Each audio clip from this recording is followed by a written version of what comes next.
Hey guys, Cat here. I'm gonna do something a bit different. I'm gonna do a book review. Yeah, a book review of Double Fudge by Judy Blume. It's a book in like what's informally known as the Peter and Fudge series, which is basically a realistic fiction slice of life novel series about the Hatcher family, who's composed of the parents, two sons, and a baby daughter.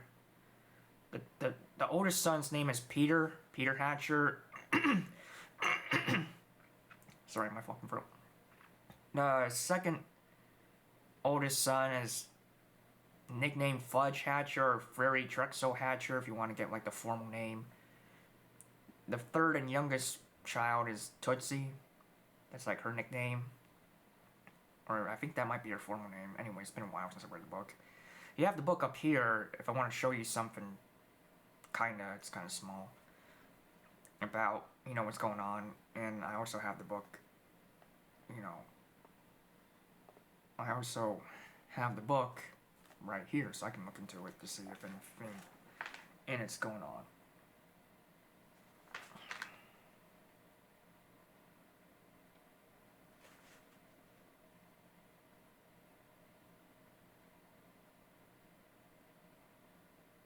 Ah, 36. I'll mention what I'm talking about later.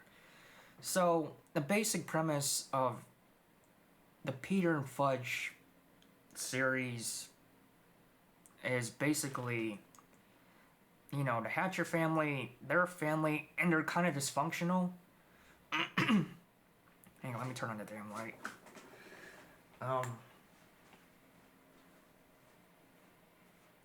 Like, alright, that's better. You see,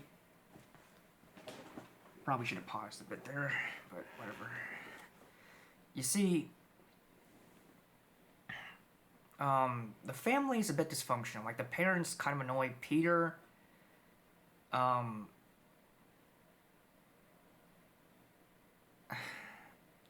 Fudge annoys the whole family because he misbehaves a lot, and Tootsie's just, well, a baby.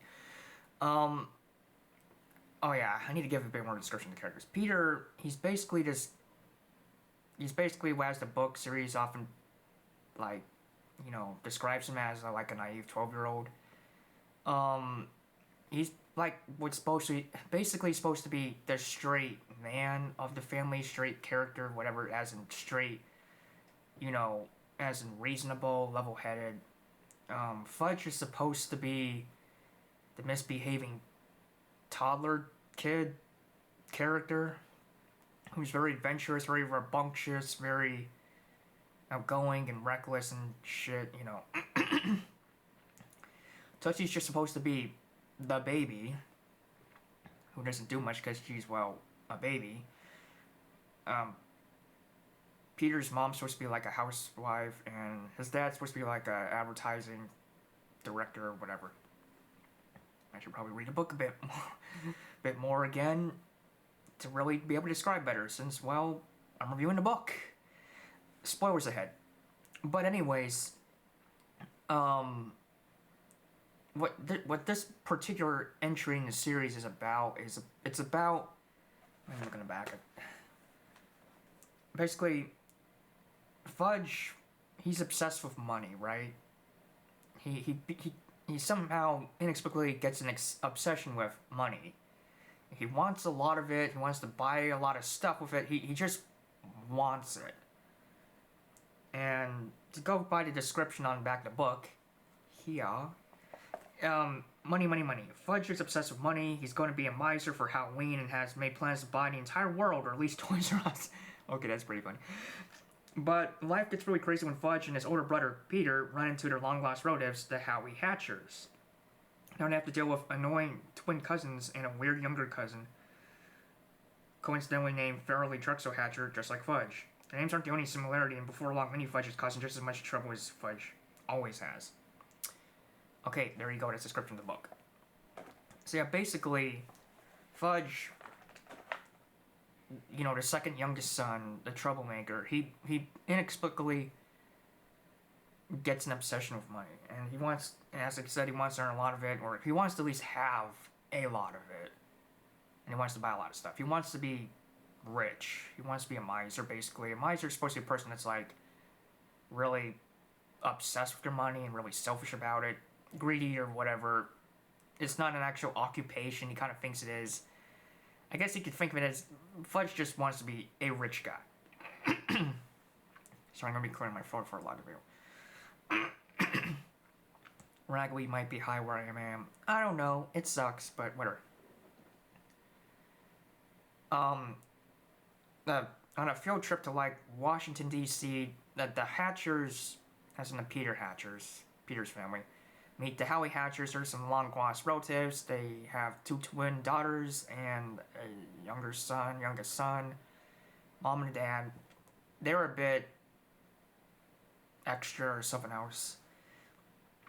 More into that later. Sorry.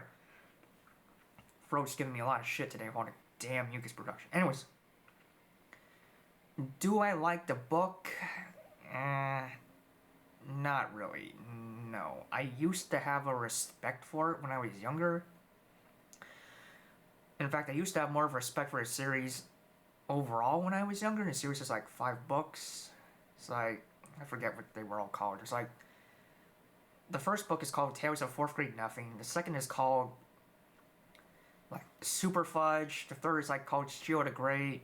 I think the fourth one's called Fudge Mania, and then you got like the 5th most recent one, if I'm correct, is Double Fudge.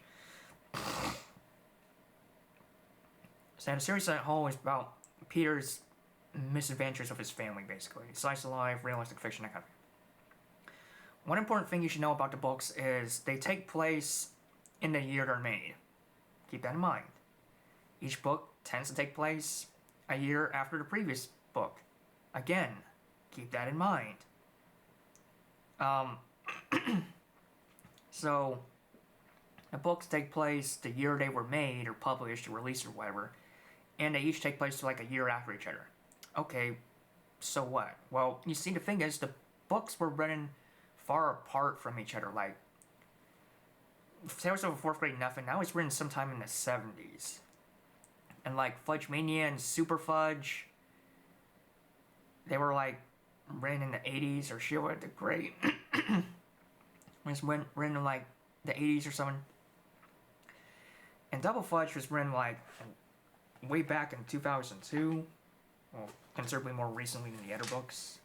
Yeah, 2002, as stated here. Can't quite see in the camera, but that's what it says. So, if each book takes place the year it was made, yet a year after the other at the same time, that kind of puts you in a time conundrum where the characters don't age coherently or in a way that makes sense. Like, how can each book take place in the year it was made, yet only a year after each other if they're written so far apart? Like, Peter and Fudge, to be honest, they should be in their, like, young adult ages by now. Yet, they're still kids. So they're somehow simultaneously able to live in a world that takes place in the year it's made per book, and yet also live in the same world where each book takes place a year after the previous one, and yet their books are written far apart. That doesn't make any sense, but that's not the point. That's beside the point, actually. The point is, I used to have more respect for the series, but now I don't, because now I realize, I don't want to come off as a dick, but now I realize the series is actually kind of bad, but more into that later. Let's just focus on this book for now. So the problem I have with this book is, to finally get to the point, the problem I have with this book is the characters and the general direction the story goes in. I really think that could have been kicked up a notch in quality. So let me tell you what problem I have with the characters. First off, you have Peter, who's supposed to be the straight man. But what he more comes off as is the pushover, because he doesn't really stand up for himself or stand up for anything. In my balls, does he care so much about what other people think of him and his family? I mean, this guy, there's like some part in the book where he was worried about what people would think of what shoes he would wear. There's a time he was worried about his cousins, his female twin cousins being homeschooled, what New York would think of that. He was worried about looking stupid with his brother Fudge losing his shit at the shoe store. Okay, that's kind of justified, but there's some other moments in the book I'm like, oh, come on, Peter. You don't need to worry about that. He's worried about his, again, same twin cousins dancing in public and singing. Okay, maybe you could worry about that, but he kind of makes more of a spectacle about how bad it is that his cousins are dancing in public. How dare they? I mean, this guy doesn't really stand for anything. I mean, I get having a mischievous younger brother is hard, and your family can be rather tone deaf on your problems. But to just act like every little insecurity of what people could think of you is a huge priority is just rather off the mark. It's like, yeah, someone could make fun of the shoes you buy from the shoe store. Who gives a flying shit? And yeah, okay, maybe not all New Yorkers, whether it be the populace or even the state, like homeschooling or homeschoolers, but again, who gives a flying shit? It's your education. Do it how you want. I used to have a lot more respect for Peter. I used to really view him as the straight man. But now I just view him as a pushover, because that's what he is. And the irony, the icing on the cake, is there's actually a moment in the book where Peter wants to he imagines himself as like president, or is that as president? I can't remember. I don't know if I can flip through the book to really find it without getting lost. And there are parts of the book I want to show. It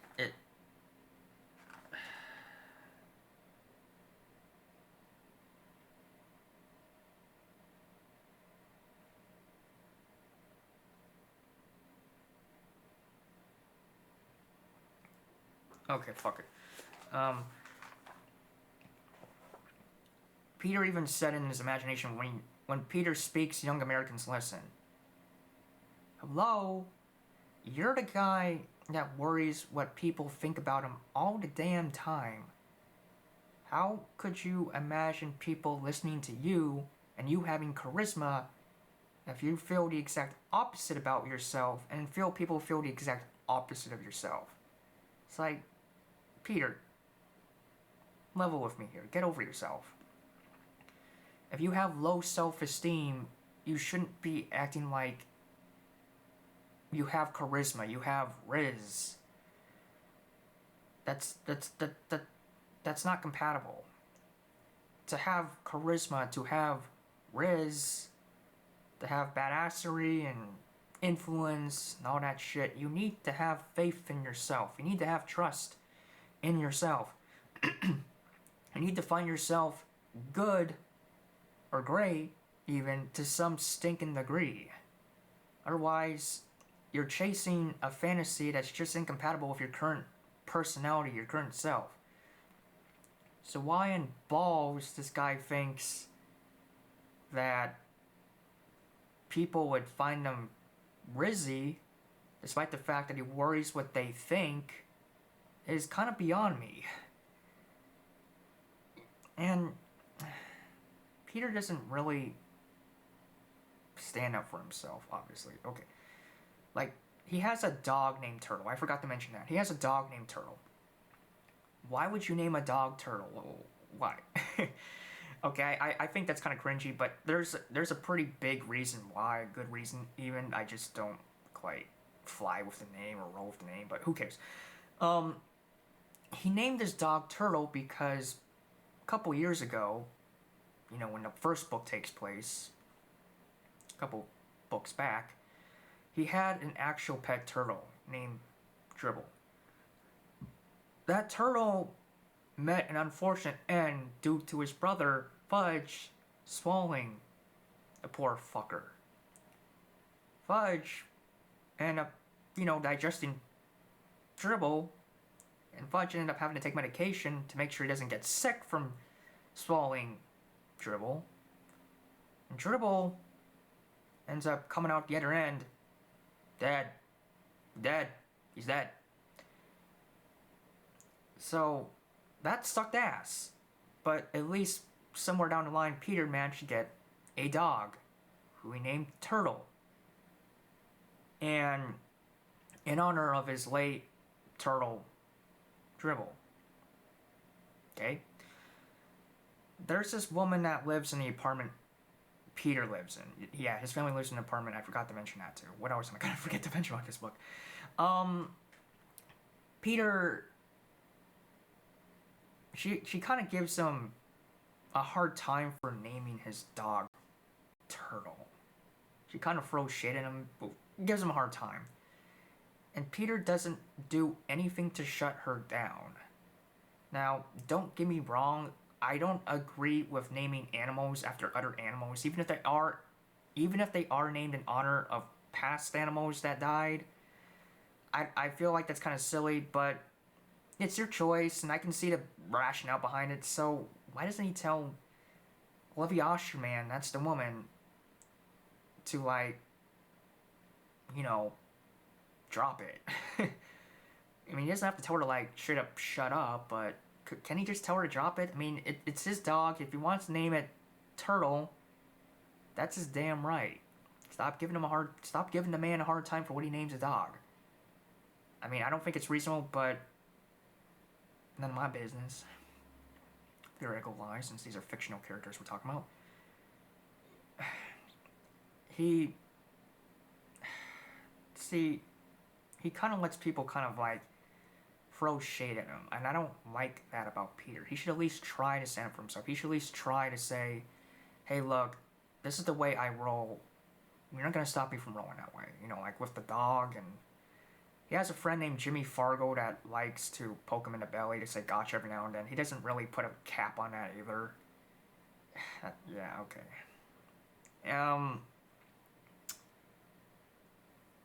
Another thing about the guy is he doesn't really stand for anything. I mean, yeah, I mentioned the whole he cares about what other people think, and the whole he's kind of a pushover. He doesn't really stand for anything. He doesn't have any underlying goal for, life. He doesn't stand for virtue or morals or really do anything in the book. It's pretty much just have to, roll with the punches when it comes to his family, especially his brother Fudge. So, basically, my biggest problem with the book is Peter.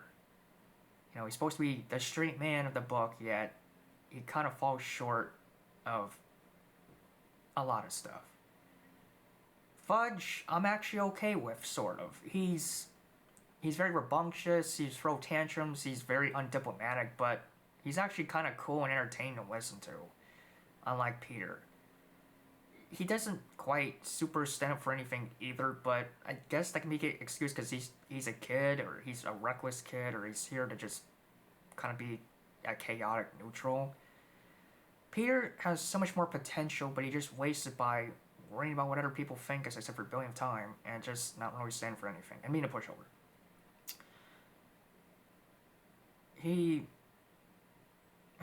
I don't know. The parents of Peter, I'm gonna get into. His dad and his mom don't really address his concerns that much. Peter doesn't like Fudge being all in his face so much. He doesn't like Fudge embarrassing him secondhand wise. His parents don't seem to really address how badly Fudge behaves, and he's indeed a troublemaker, and you'll find out why later. I mean, soon. So, I don't like him too much either, and Tootsie is just a baby, so I can't really judge her if she's doesn't even do enough or have enough mobility to be judged, to, do anything to be judged or whatever. She's just a baby. I'm not trying to downplay or dismiss her, redegrade her because, well, she's a baby, but, well, she doesn't do much because she's a baby. Alright. And... Alright, 20 minutes. And, so the whole family is kind of bad, except for Fudge, but he's kind of chaotic neutral, but anyways, I like him at least. The whole book is basically just Peter complaining about his family. It doesn't really go anywhere. Yeah, they run into some relatives called the Howie Hatchers at Washington, D.C., and the relatives stay over at their small apartment, and da-da-da-da-da. And then eventually the book will end with the Howie Hatcher family leaving due to their youngest son, nicknamed Mini Fudge, or Fudge Jr., screwing to join up. I mean, no, not screwing to join up. You see, Mini Fudge, regular Fudge lost a tooth, and he wanted to put it under the pillow for the tooth fairy to give him money. Mini Fudge did the honors of taking said tooth and swallowing it. And nobody could get him to quite cough it back up or throw it back up. Like, that tooth is staying down there until, So Fudge just lost his frickin' tooth, and he's mad. And Peter says, well, now you know how I felt when you swallowed my turtle. So I'm guessing Fudge got, let me look for the book, a little empathy, a little remotely about what he did, a little remorse.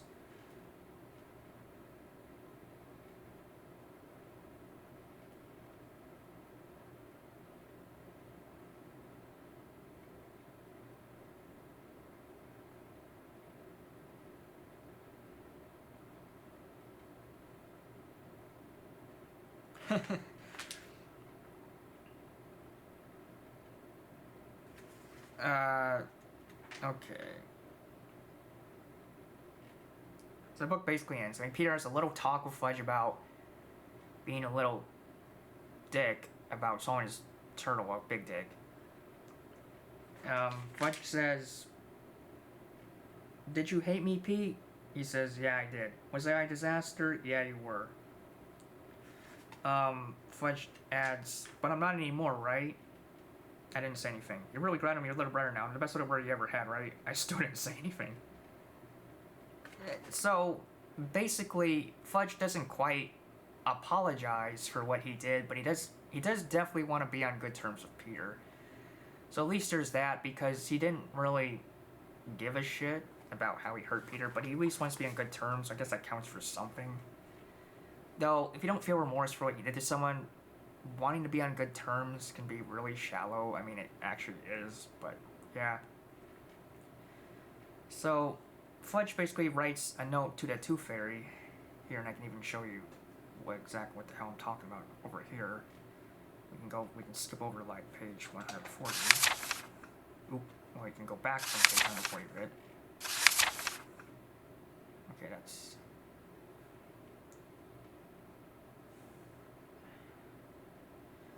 Fudge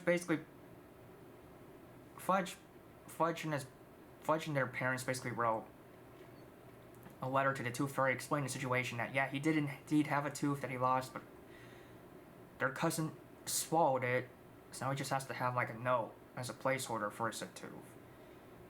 So Fudge kind of proposed a plan to take Peter's teeth and use them as his teeth to get money from the Tooth Fairy. So Peter says, these must be my teeth, I said, in a box. But the Tooth Fairy won't know, will she? And he says, yeah, she will, I told him, and she'll never trust you again. I grabbed the box, took it to my room. I lay down in my bed, trying to remember how it felt to be Fudge's age. I touched the tiny teeth, then I slipped the box under my pillow, because, hey, you never know.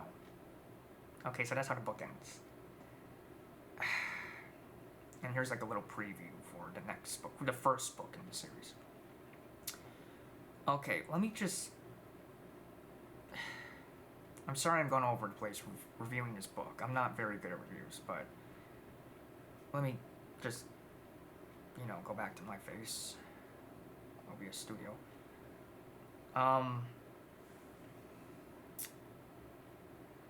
You see, the book didn't really go anywhere. Well, first, before I forget, I need to tell you, the main premise of the book, which I've been meaning to get to. I'm sorry. The main premise of the book, actually I kind of already said, but to go a bit deeper into it, is Fudge, he wants money, right? So he talks all about money, he comes off as kind of greedy, a little petty a bit, but, he's a kid, so I guess it's kind of understandable. Not excusable, but kind of understandable. Here's where the problem comes in. Nobody in Peter's family talks to Fudge about getting a job or a job to earn money. They just give him the same old song and dance, hand-me-down, shallow soundbite of, be grateful for what you have, and don't be so uppity about the whole money thing. I agree with the second one. Don't agree with the first. I mean, if someone is so interested in money, isn't that the time to offer them a job or help them get a job to earn said money? To make wanting to get money worth it? It needs to be a proper prompt for him, a proper opportunity to offer Fudge a job or get him a job, so he can earn some money instead of just talking and talking about it non-stop, and it just amount to him being greedy. They don't do that. You wanna know really funny? Something really funny? A stranger at Washington, D.C. basically does that. He hears Fudge is basically being all greedy and money-wise in public. So when stranger says, I'll set him straight, and he talks to Fudge about getting a job, investing the money in retirement, and earning money that way. And then Fudge disappointingly replies, or someone could just give it to you. Yeah, I know, it's a cringy answer, but here's the thing. Why didn't any of you talk to Fudge about getting a job? If you talked to Fudge about getting a job, he probably wouldn't beat his swing and say, oh, maybe someone just give me. He'd probably be like, okay, I'm working, I'm earning money. I can fulfill my personal greed. Like, not necessarily greedy as in layman's terms, like, oh, I just want what rightfully belongs to other people, not to me. Greed as in, I want something for myself. I have what's called self-interest. It's where you have various needs and wants, and you want to fulfill them. That's greed in a more neutral, not so malevolent sense. And people who want money, by definition, are greedy in that sense, but that's okay. Because they just want to get stuff for themselves. They don't want to, take it from other people, inherently. They just want to earn stuff or get stuff for themselves, and that's okay. We're all material beings. We have needs and wants. It's okay to seek ways to fulfill those wants as long as they're voluntary, but that's another topic. We're talking about a book here. A very old one at that. For children. Okay, maybe that doesn't matter. But anyways, so, in Fudge, he talks about money a lot. He sings about it in school. He had a little assignment sheet where he just put money for all the freaking answers, and his teacher wanted to have a talk with the parents about Fudge being so gun-ho about money that he writes it all on his paper rather than filling the paper with, well, I don't know anything else. So, yeah, the parents kind of pull a potato by not informing Fudge about how to earn money and helping him earn money. I get it, it's a bit cringy for him to be all money, money, money, money, money. But, he can easily solve that or mitigate that by getting him a job. That way he can actually earn money, money, money, and not be so cringe about it all the damn time. Another thing I have a problem with the story is, besides the fact that nobody really addresses Fudge's money problem, is that it doesn't really go anywhere. I mean, like I said before, Peter pretty much just bitches about his family or mopes about having to roll with the punches of his family as well as his relatives. That's not a story. That's a just a telling of what's going on, and that's it. It doesn't really go anywhere. I mean, okay, technically it is a story, but you know what I mean. I get his relatives are like a bit on the jarring side and even on the rude side, and that there is a part in the book where he gets so angry that he wrecks their toiletries in the bathroom when he resets them back up. But I mean, I feel sorry for him, but at the same time, this isn't much of a story. I wanted to go somewhere. Or is Peter eventually gonna eventually reconcile with his relatives? Are they gonna reconcile with him? Are they gonna get along better? That doesn't really happen in the book.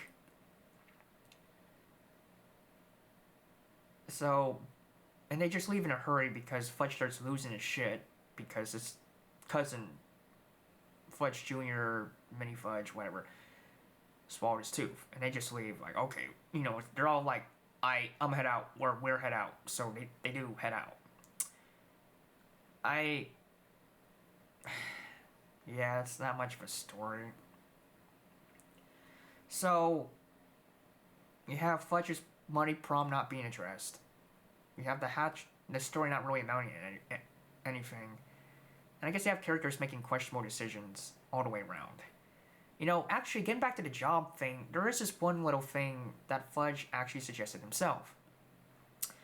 You see, Fudge's family, the Hatcher family, not the relatives, but just the default main cast Hatcher family, Peter's family, basically, they let their neighbor, Jimmy Fargo's dad, borrow their dog, Turtle, to add painted paw prints to his paintings and sell them.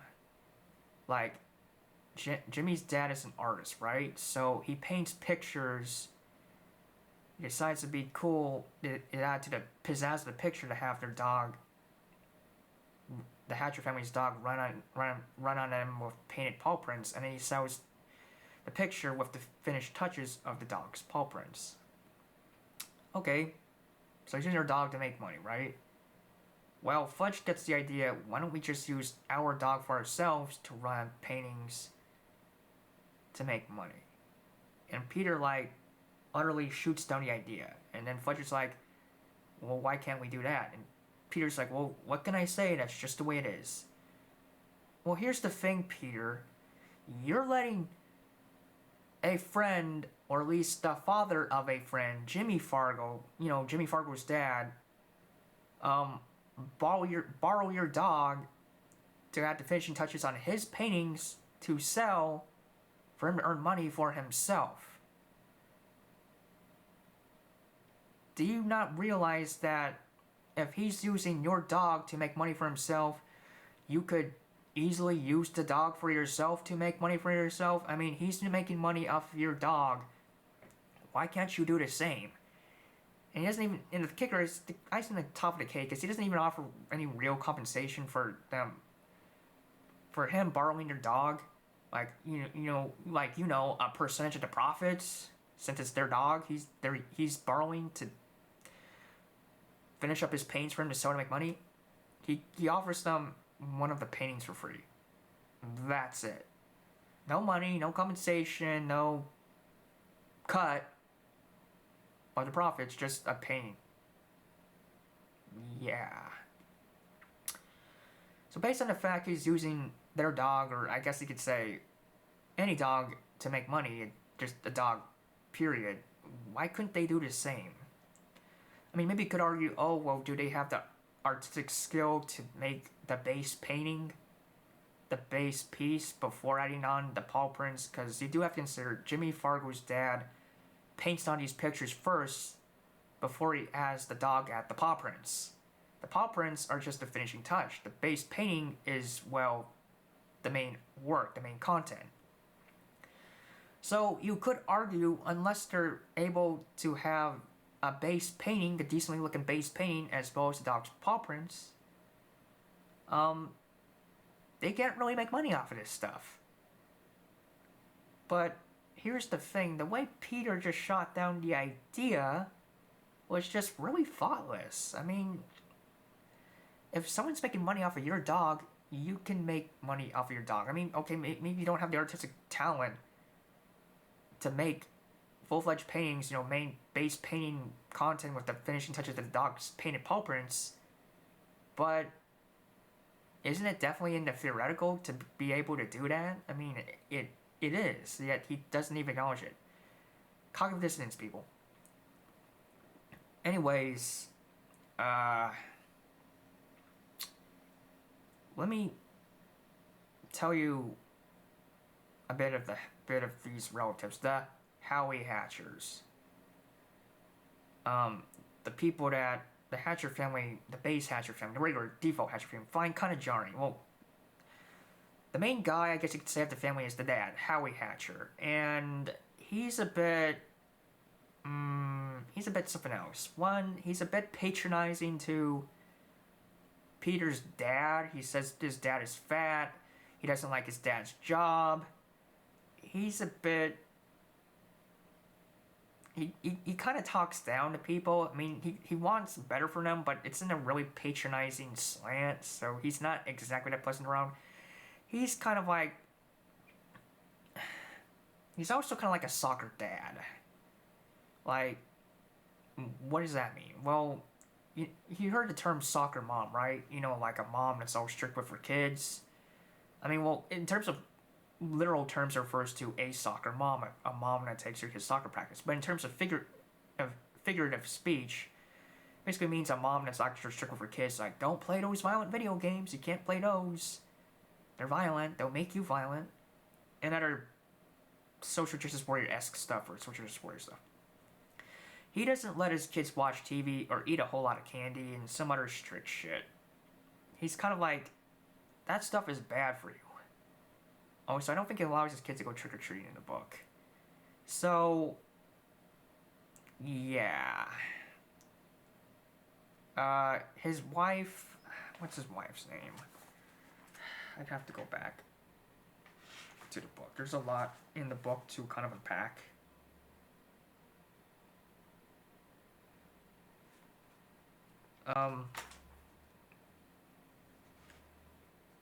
Jane Hatcher, okay, let's just say she's a bit clueless, I guess, on stuff. I could look through the book for a bit more specific examples, but I don't know, it's a lot to look through. The daughters, the twin daughters, they're basically expressive, outgoing, they sing, they dance, they say how they think. Kind of the opposite of Peter, that just wants to be recluse and worry about whatever other people think. They want to make their mark in the world. Peter doesn't, or at least not in a very significant, remotely substantial way, as I kept saying. Mini Fudge, he's chaotic, neutral. He's like Fudge turned up to like 5 at least. 5 times as dramatic as Fudge. Fudge, he's chaotic, very drunk, so his cousin's even more, his younger cousin's even more dramatic. Peter, okay, that's basically the Howie Hatcher family. You got the dad who's a bit patronizing, the wife that's a bit clueless, the daughters that are a bit expressive, and the son that's just kind of a mess.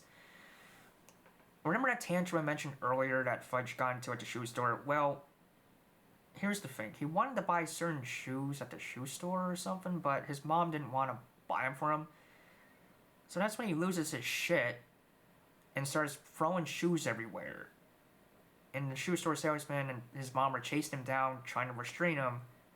They get him to stop losing his shit, and eventually they manage to restrain him and they leave.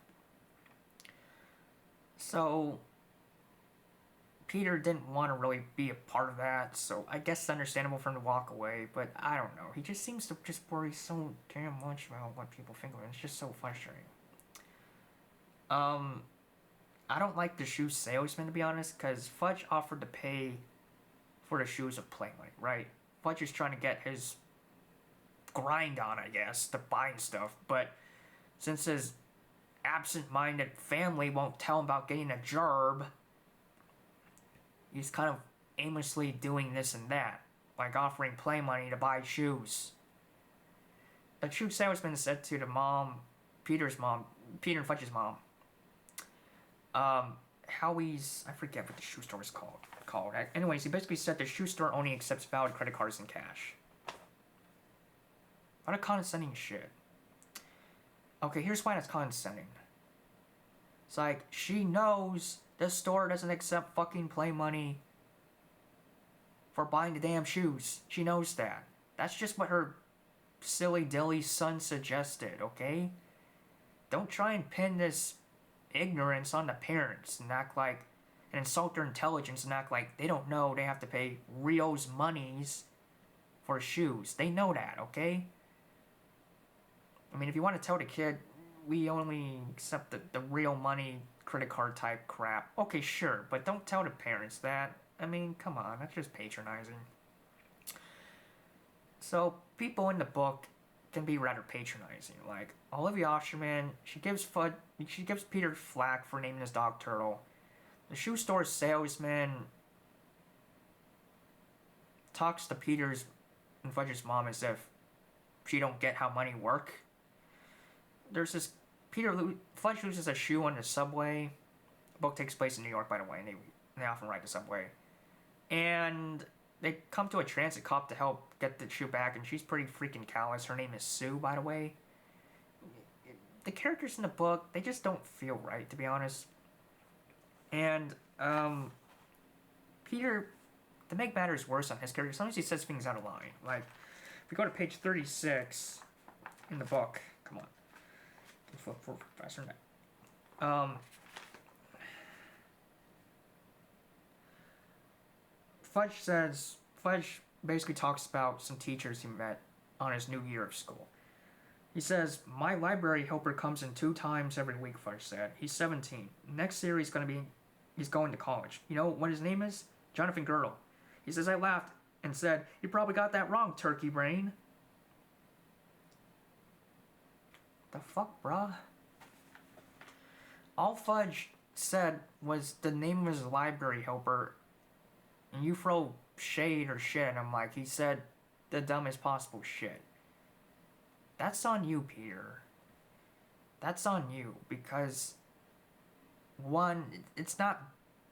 What's wrong with saying your teacher's name? Even if he did get it wrong, who gives a shit?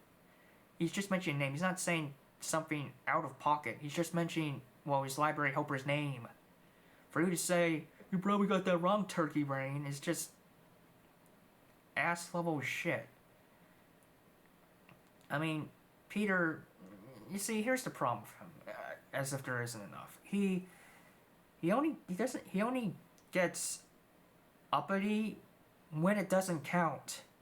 It's like, Peter, my dude, level with me here. If you're gonna get uppity with people being all shitty towards you or someone you care about, do it then. Don't get uppity just because you're having a crash out or think something innocuous, something said like what your brother said about his library helper is illegitimate when it's just neutral. Don't get uppity there. I mean, come on. Get uppity on your neighbor that keeps giving you a hard time over your dog's name. Get uppity on your friend's dad who talked down to you too. I think there's a time when Jimmy Fargo's dad talked down to Peter a bit. I don't know. It's kind of hard to go digging through the book. Get condescending. I mean, get uppity when your parents won't listen to you. Get uppity then. Don't just say your brother's basically stupid for making the most innocuous statement you could possibly make. And I'm sorry, but Peter's kind of a train wreck of a character. I mean, I'm okay with characters being doormats if they eventually stand up for themselves and stop being doormats. I'm okay with that.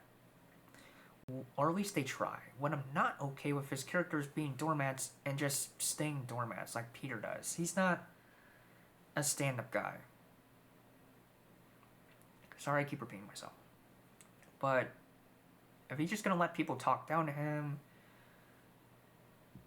and not have his parents address his concerns about Fudge being in his grill all the time or being embarrassing or not addressing his concerns for just life, and he's not really much of a character. I'm sorry. So yeah. That's kind of the book in a nutshell. If you'd call a 45-minute review and counting a nutshell. A nutshell. Yeah, some spoilers and shit. I just think... I'm sorry. I feel like this book in this series could have been a bit better, to be honest. I mean, it is interesting to follow an average New York City family around and see how their life goes. Slice of life books have a lot of potential. I mean, even though they're just slice of normal everyday life, they don't have to be mundane. They can be cool in terms of what happens and how the characters go about it. But this book, it kind of just drags on. So, what's my verdict on it? I give this book 4 out of 10, I guess. I mean, it does have some content, but it's not very good, but at least it's there. I think you have to be careful when writing slice of life fiction. Well, technically you gotta be careful when writing any fiction, or even nonfiction, but I think you gotta be particularly careful with slice of life fiction, because you have to make sure the book is level-headed while still going in a good direction. I mean, you can't just have the reader peer into what these characters think and do with their lives and not really have it amount to anything. Like, you can't just have it be so, oh, Peter's family sucks and he has to roll with the punches, and that's it. His family sucks, he has to roll with the punches. I mean, if he were to, like, reconcile with the family, if they were to get along better, if they were to reach some kind of goal, some kind of meaning, some kind of end destination, that'd be fun to read, but they didn't, so it wasn't. So yeah, book 4 out of 10. Sorry, not trying to be a dick, but it just wasn't that good looking back on it. From a more developed, mature outlook that I'm older and can analyze books. And by the way, I've actually been meaning to do a review on this book for a while. I've actually had the thoughts I have now for a while. It's just now I'm making a review on it. So that's my review on the book. It's called, Double Fudge, Fudge Bloom, and it's it's a book. I read it. I read most of the books in the series except for like Sheila the Great.